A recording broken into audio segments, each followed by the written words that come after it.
વિદ્યાર્થી મિત્રો, મારું નામ ચિંતન જોશી, ધોરણ 9, વિષય વિજ્ઞાન. આજના આ લેક્ચર નંબર 14 માં આપનું સ્વાગત કરું છું.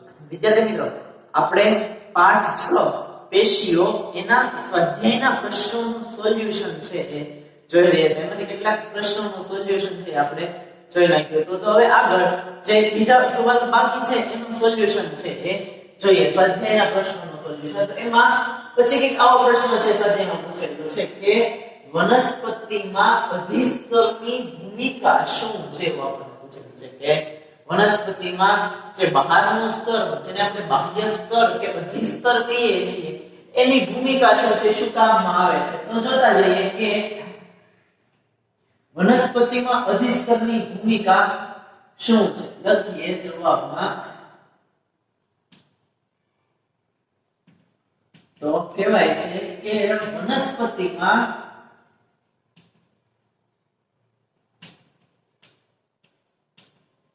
અધિસ્તર પેશી એક બહારના સ્તર સ્વરૂપે હોય છે.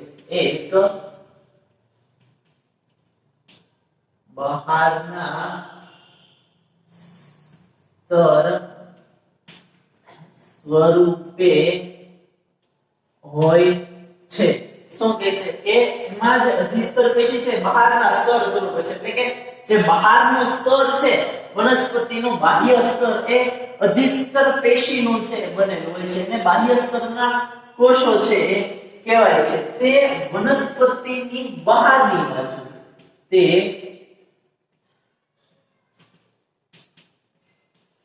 વનસ્પતિની બહારની બાજુએ, વનસ્પતિની બહારની બાજુએ રક્ષણાત્મક સ્તર તરીકે, રક્ષણાત્મક સ્તર તરીકે કાર્ય કરી વનસ્પતિના અંતસ્થ અંગોનું રક્ષણ કરે છે. અંતસ્થ અંગોનું રક્ષણ કરે છે. તો આ આપણે મુખ્ય ભૂમિકા છે અધિસ્તરની કહી શકીએ કે બહારના સ્તર સ્વરૂપે આપણને વનસ્પતિમાં જોવા મળે છે, બહારની બાજુએ છે જોવા મળે છે. તે રક્ષણાત્મક સ્તર તરીકે કાર્ય કરે છે, એટલે કે વનસ્પતિને રક્ષણ આપવાનું કામ કરે છે. વનસ્પતિના જે આંતરિક અંગો છે કે અંતસ્થ અંગો છે, એ અંતસ્થ અંગોના રક્ષણનું કામ અધિસ્તરની મદદથી છે કરવામાં આવે છે. તે ફૂગના હુમલા સામે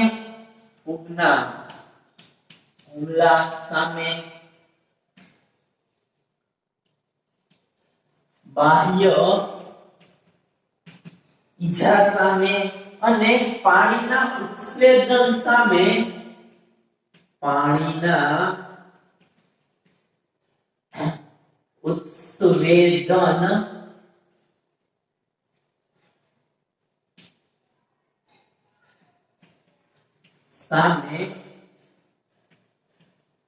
રક્ષણ આપે છે.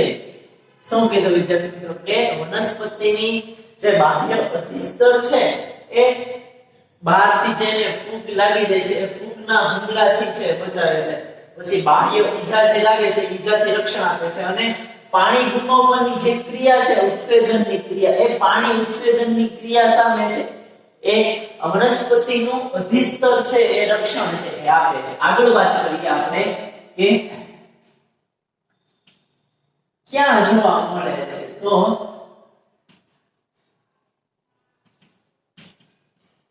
વનસ્પતિના કુમળા અંગો જેવા કે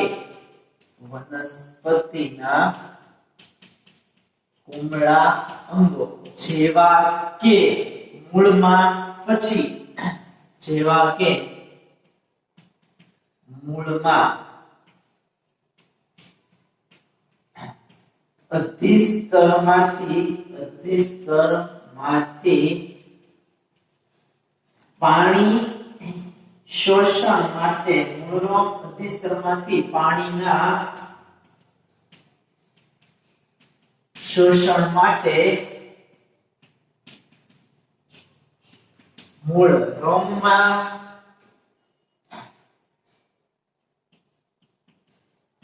પર્ણમાં અને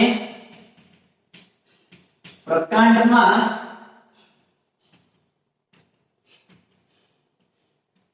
વાત વિનિમય અને બાષ્પોત્સર્જન માટે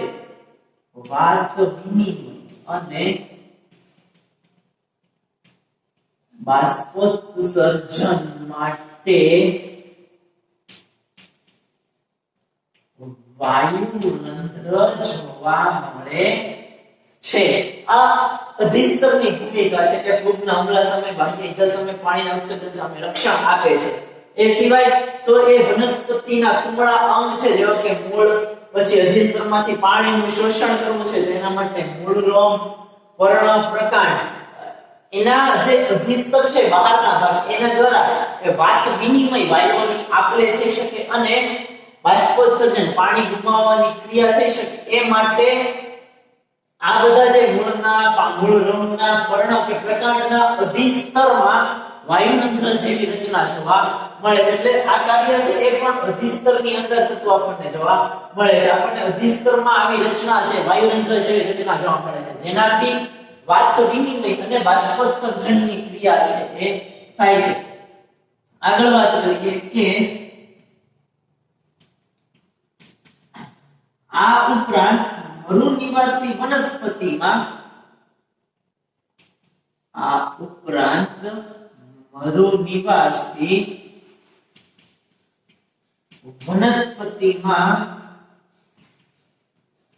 વધુ પડતું બાષ્પોત્સર્જન અટકાવવા માટે ક્યુટિકલનું જાડું સ્તર જોવા મળે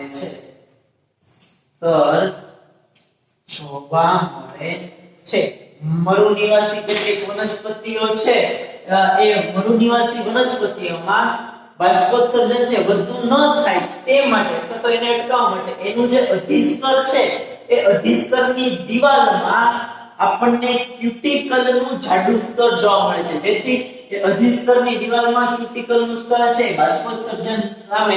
બાષ્પોત્સર્જનના વધારે પડતા દર સામે મરુનિવાસી વનસ્પતિને રક્ષણ છે એ આપે છે. તો આવી એક વનસ્પતિમાં આપણને અધિસ્તરની ભૂમિકા છે વિદ્યાર્થી મિત્રો જોવા મળે છે કે એક બહારના સ્તર સ્વરૂપે વનસ્પતિમાં જોવા મળે.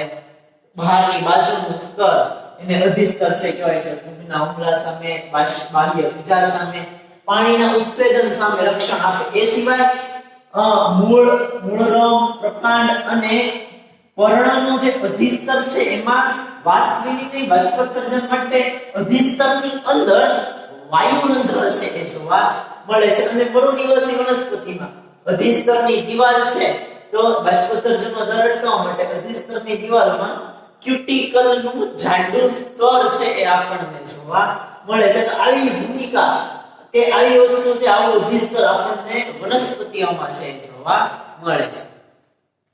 વિદ્યાર્થી મિત્રો જોઈએ પછીનો પ્રશ્ન કંઈક આવો છે કે છાલ કેવી રીતે રક્ષણાત્મક પેશીના રૂપમાં કાર્ય કરે છે. વનસ્પતિની જે બાહ્ય છાલ છે, બહારની છાલ, આપણે પ્રકાંડ ઉપર કેમ છાલ જોવા મળે છે તો એ છાલ છે એ વનસ્પતિમાં રક્ષણાત્મક પેશીના રૂપમાં છે એ કેવી રીતે કાર્ય કરે છે જોવાનું છે. ટૂંકમાં આપણને વનસ્પતિની છાલ વિશે છે માહિતી માંગેલી છે કે વનસ્પતિની છાલ કોને કહેવાય છે. જોતા જઈએ, લખીએ જવાબ. જેમ વૃક્ષની ઉંમર વધે છે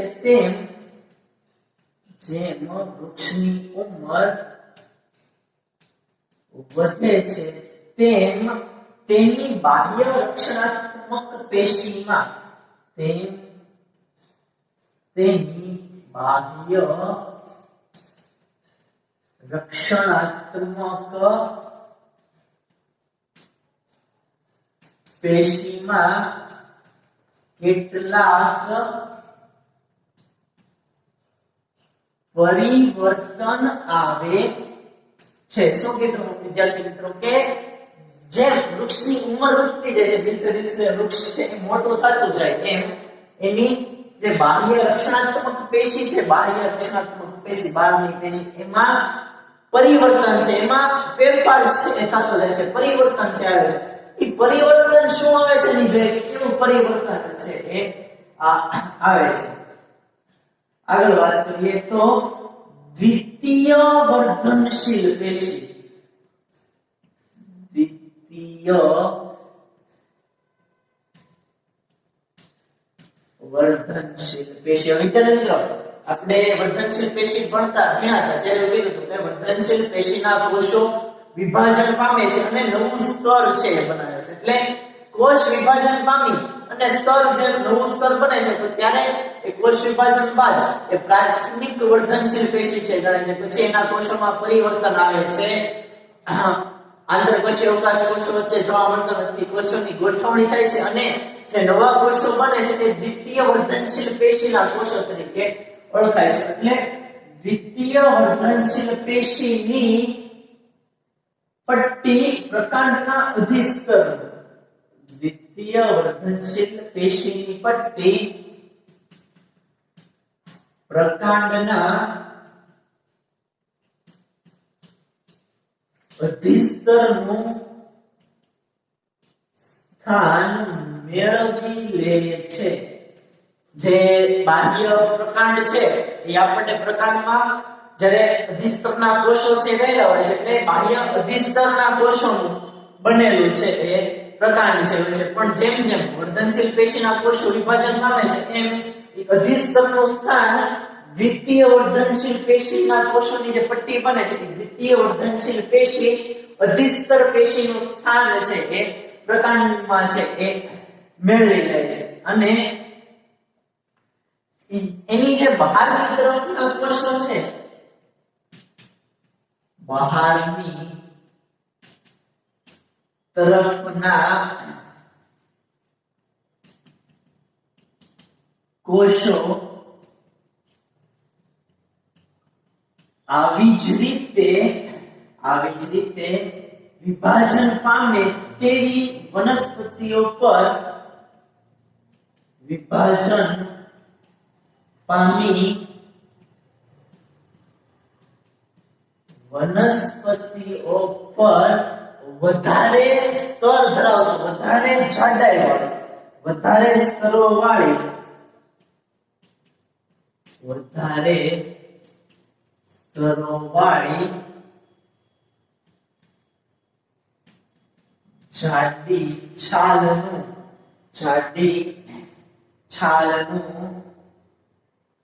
નિર્માણ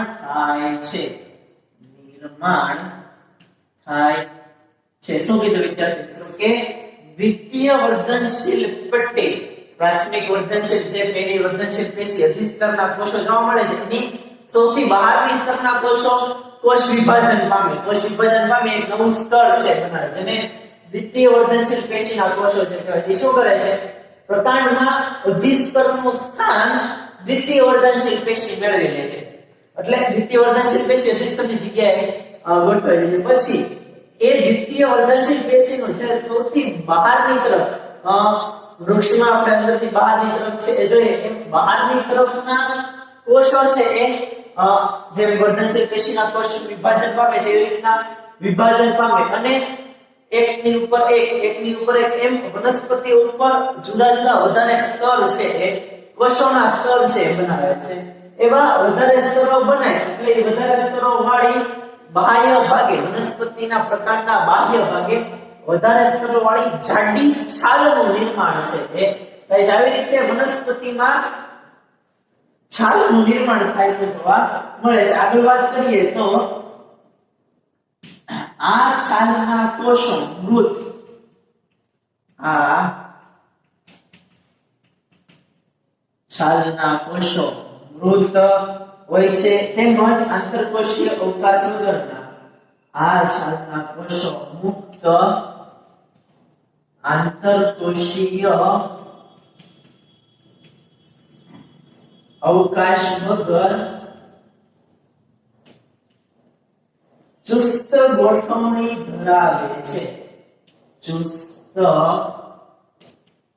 ગોઠવણી ધરાવે છે શું કીધું વિદ્યાર્થી મિત્રો કે આ જે રક્ષણાત્મક પેશી છે એની જે છાલના કોષો છે એ મૃત છે આંતરકોષીય અવકાશ છે કોષો વચ્ચે જોવા મળતો નથી અને વ્યવસ્થિત એકબીજા સાથે ગાઢ રીતે જોડાય અને ચુસ્ત ગોઠવણીથી છે જોડાયેલા હોય છે ચુસ્ત ગોઠવણી ધરાવે છે આ કોષોની કોષ દિવાલ પર સુબેરેલ આ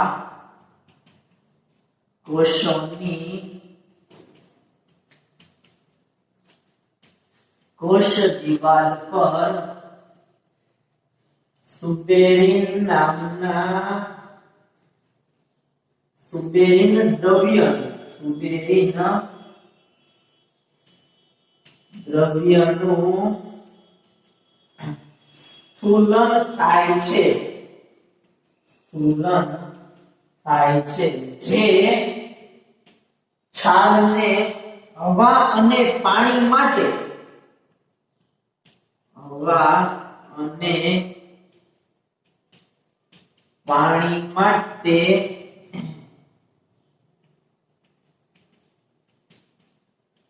અપ્રવેશશીલ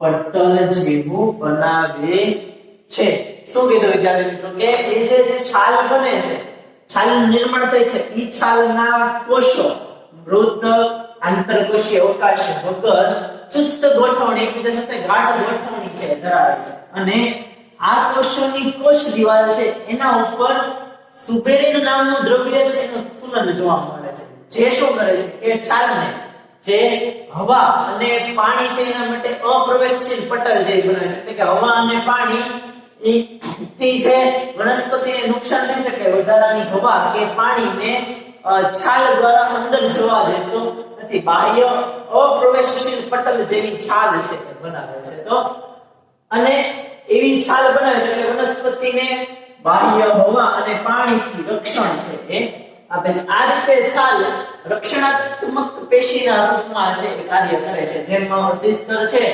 એ વનસ્પતિને રક્ષણ આપે છે એમ બાહ્ય છાલ વર્ધનશીલ દ્વિતીય વર્ધનશીલ પેશી અધિસ્તરની જગ્યાએ આવે કોષો વિભાજન બહારની સ્તરના કોષો વિભાજન પામી ઘણા બધા કોષો નો સ્તર છે બને એ સ્તર એકબીજા સાથે એકની ઉપર એક ગોઠવાય અને ખૂબ વધારે સ્તર વાળી જાડી છાલનું નિર્માણ છે કરે છે એ છાલ છે એમાં મૃત આંતરકોષીય અવકાશ વગરના ચુસ્ત કોષો જોવા મળે છે જે વનસ્પતિને બાહ્ય ઈજા હવા અને પાણીથી રક્ષણ છે એ આપે છે અને અપ્રવેશશીલ પટલ જેવું છે એ બનાવે છે તો આવું એક કાર્ય છે એ છાલનું જોવા મળે છે અને છાલ વનસ્પતિમાં આવી રીતે રક્ષણાત્મક પેશીની રૂપમાં કાર્ય છે એ કરે છે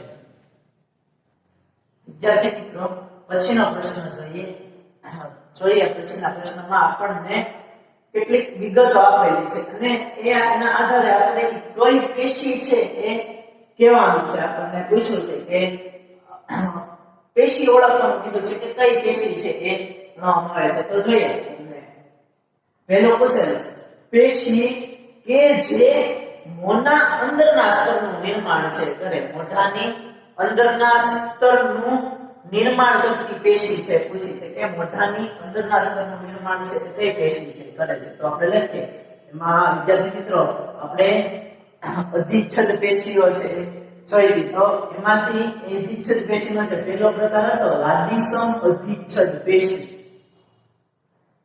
લાદીસમ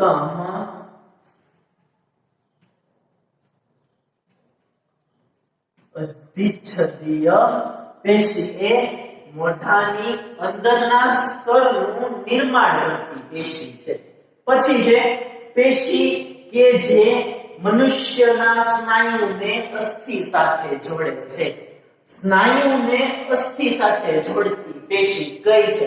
તો આપણને સૌને ખ્યાલ છે કે અસ્થિ સ્નાયુ સાથે જોડાય તો એને આપણે અસ્થિબંધ છે કહીએ છીએ. તો સ્નાયુને અસ્થિ સાથે જોડતી પેશી સ્નાયુબદ્ધ પેશી છે. સ્નાયુબદ્ધ પેશી, અસ્થિબદ્ધ પેશી, સ્નાયુબદ્ધ પેશી આપણે જોયું તો એમાં સ્નાયુને અસ્થિ સાથે છે એ સ્નાયુબદ્ધ પેશી છે એ જોડે છે.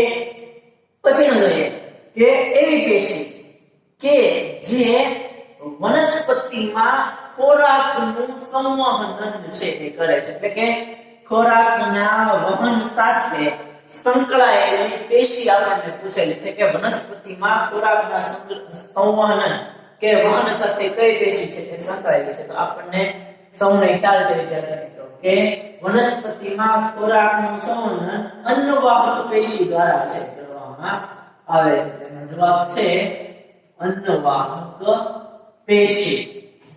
પછીનો જોઈએ કે એવી પેશી કે જે આપણા શરીરમાં ચરબીનો સંગ્રહ છે કે ચરબીનો સંચય છે એ કરે, એટલે ટૂંકમાં ચરબીનો સંગ્રહ કે સંચય કરતી પેશી છે પૂછેલી છે. એવી કઈ પેશી છે કે જે આપણા શરીરમાં ચરબીનો સંગ્રહ છે એ કરે છે? તો આપણને સૌને ખ્યાલ છે કે મેદપૂર્ણ પેશી. નામ ઉપરથી તે ચરબી એટલે મેદ, તો કે મેદપૂર્ણ પેશી છે એ આપણા શરીરમાં ચરબીનો સંચય છે કરે છે. પછીનું જોઈએ કે તરલ આંતરકોશીય આધારક દ્રવ્ય સહિત સંયોજક પેશી કઈ છે? એવી સંયોજક પેશી જેમાં આધારક દ્રવ્ય અને આંતરકોશીય દ્રવ્ય એ કેવો તરલ પ્રવાહી સ્વરૂપનું, એટલે આપણને ટૂંકમાં પ્રવાહી સંયોજક પેશી છે પૂછેલી છે. તો એવી એક જ પેશી છે જે આપણે પ્રવાહી સંયોજક પેશી છે એ જોઈતી છે રુધિર પેશી. જેમાં રુધિર પેશી જેમાં આપણે જોયું કે જેનું આધારક દ્રવ્ય છે આંતરકોશીય આધારક દ્રવ્ય એ પ્રવાહી સ્વરૂપનું કે તરલ છે જોવા મળે છે, જેને આપણે રુધિર રસ તરીકે છે એ ઓળખીએ છીએ, એટલે એને આપણે રુધિર પેશી છે કહીએ છીએ. પછી મગજ કે મસ્તિષ્કમાં આવેલી પેશી કઈ છે? મગજ કે મસ્તિષ્કમાં કઈ પેશી છે એ જોવા મળે છે? તો એમાં પણ આપણે જોયું હતું કે ચેતા પેશી, જેનું સ્થાન મગજ કે મસ્તિષ્કમાં છે એ આવેલું છે. તો આવી રીતના છે આપણને પૂછેલું હતું, પેશી કહેવાની હતી કે ભાઈ કઈ જગ્યાએ કઈ પેશી છે એ આવેલી છે. તો આપણે જોયું કે મોંના અંદરના સ્તરમાં નાદી સંબંધિત છે પેશી, સ્નાયુને અસ્થિ સાથે સ્નાયુબદ્ધ જોડે, વનસ્પતિમાં ખોરાકનું વહન તો કે અન્નવાહક પેશી દ્વારા થાય, ચરબીનો સંગ્રહ કરતી પેશી મેદપૂર્ણ પેશી, અને પ્રવાહી તરલ આંતરકોશીય આધારક દ્રવ્ય વાળી તો કે રુધિર પેશી, અને મગજ મસ્તિષ્કમાં આવેલી પેશી તો કે ચેતા પેશી છે એ જોવા મળે છે. જોઈએ વિદ્યાર્થી મિત્રો પછીનો પ્રશ્ન, જેમાં આપણને પૂછ્યું છે કે નીચે આપેલી પેશીના પ્રકારને છે ઓળખો, કે નીચે આપેલી પેશીના પ્રકારને ઓળખવાનું કીધું છે કે આમાં કઈ પેશી છે જોવા મળે છે. પહેલું આપણને પૂછ્યું છે ત્વચા. તો ત્વચા છે એ આપણી જે ચામડી છે એ કઈ પેશીની બનેલી છે? તો ત્વચામાં કઈ પેશી જોવા મળે છે? તો આપણને સૌને ખ્યાલ છે ત્વચામાં છે તો જે આપણું બાહ્ય અધિચ્છદ કે અધિસ્તર છે એ બનાવે છે, એટલે એમાં ત્વચામાં અધિચ્છદીય પેશી છે એ જોવા મળે છે. ત્વચા છે એ અધિચ્છદીય પેશીનો પ્રકાર છે, લખ્યા છે અધિચ્છદીય પેશી. અધિચ્છદીય પેશી છે ત્વચામાં જોવા મળે છે. બીજું છે વનસ્પતિની છાલ અસ્થિ, એને કેવા પ્રકારની પેશી છે? કે વનસ્પતિની છાલ. તો આપણે એનું કાર્ય જોઈએ તો એનું કાર્ય વિદ્યાર્થી મિત્રો રક્ષણ કરવાનું છે. તો એના આધારે આપણે એને કહીએ છીએ રક્ષણાત્મક પેશી છે, આપણે એને ઓળખી શકીએ. વનસ્પતિની છાલ અસ્થિ છે એને આપણે રક્ષણાત્મક પેશી છે એ કહી શકીએ. પછી મૂત્રપિંડ નલિકાનું અસ્તર કે ભાઈ મૂત્રપિંડ નલિકા છે એનું અસ્તર છે એ કઈ પેશીનું છે એ બનેલું છે જવાબ મળે છે આપણને પૂછેલું છે કે ભાઈ મૂત્રપિંડ નલિકાનું અસ્તર કઈ પેશીનું છે જવાબ મળે છે તો એમાં આવે છે વિદ્યાર્થી મિત્રો ઘનાકાર અધિચ્છદીય પેશી મૂત્રપિંડ નલિકાનું અસ્તર છે એ ઘનાકાર અધિચ્છદીય પેશીનું છે એ બનેલું જોવા મળે છે અને પછી છે વાહિપુલ કે વાહિપુલ છે એમાં કઈ પેશી આપણે જોઈ ખબર છે કે વાહિપુલમાં છે એ જટિલ સ્થાયી પેશીના જે બે પ્રકાર છે સરળ સ્થાયી પેશી અને જટિલ સ્થાયી પેશી તો એમાંથી જટિલ સ્થાયી પેશી છે આપણને વાહિપુલની અંદર છે જોવા મળે છે તો આપણો પછીનો સવાલ જેમાં આપણે પેશીના પ્રકારને છે એ ઓળખવાના હતા તે જોયું કે ત્વચામાં અધિચ્છદીય પેશી વનસ્પતિની છાલ અસ્થિ છે તો એને રક્ષણાત્મક પેશી મૂત્રપિંડ નલિકાનું અસ્તર ઘનાકાર અધિચ્છદીય પેશી અને વાહિપુલ છે તો એમાં જટિલ સ્થાયી પેશી છે જોવા મળે છે તો આ તો તમારા પ્રશ્નનો જવાબ વિદ્યાર્થી મિત્રો આજનો લેક્ચર છે આપણે અહીંયા સુધી છે રાખીએ છીએ વિદ્યાર્થી મિત્રો આ સાથે આપણો જે પાઠ 6 છે પેશીઓ એ પણ છે અહીંયા પૂર્ણ છે એટલે છે આપણે આ પાઠ 6 પેશીઓમાં છે વિવિધ પ્રકારની વનસ્પતિ પેશી અને પ્રાણી પેશી અને એના પેટા પ્રકારો વિશે વિગતે અભ્યાસ